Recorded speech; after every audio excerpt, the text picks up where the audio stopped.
And finally, we're looking at a 5-minute chart here, and just again want to show you how these small dealing ranges, think about what it would be like when you're working on an order desk and your requests for foreign exchange transactions come into your desk and you're dealing in live real time. There's a list of orders coming in, and you have very specific price reference points that you're dealing within, and from time to time what it does is it shifts from one price reference point to another, and then some time will elapse as the orders will be confined within specific ranges before some stimulus pushes it out into the next range and into the next range. And depending on the circumstance of the entity, wherever they are in the world, and whatever their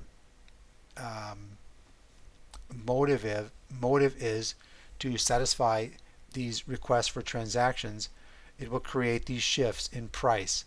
And you see how we can spend a fair amount of time within one price range before it shifts into a new range.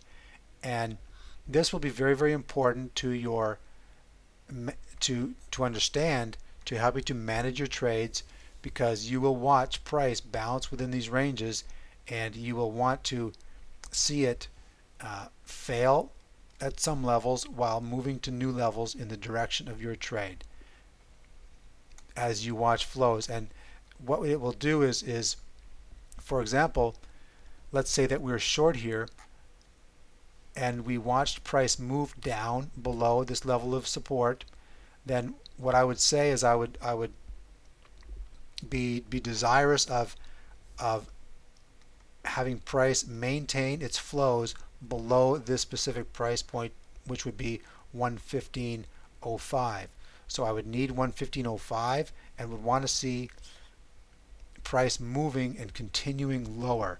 And in this case, we get a spike down, price comes up and retests, and then has a real nice flow from 1505 down to 1580 before bouncing twice and looking like it may reverse in this case as it holds above 190, trading within a specific range.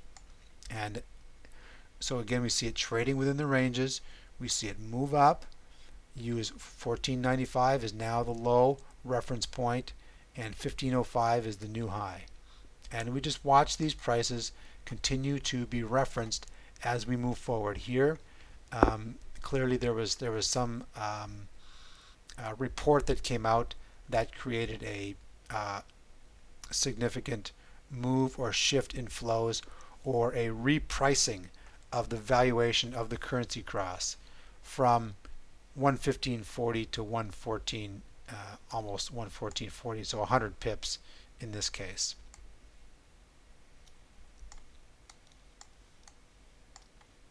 So when it comes time for you to manage trades that you've made decisions on possibly a higher time frame, you will watch these price reference levels as it deals and continues to shift its dealing price reference point.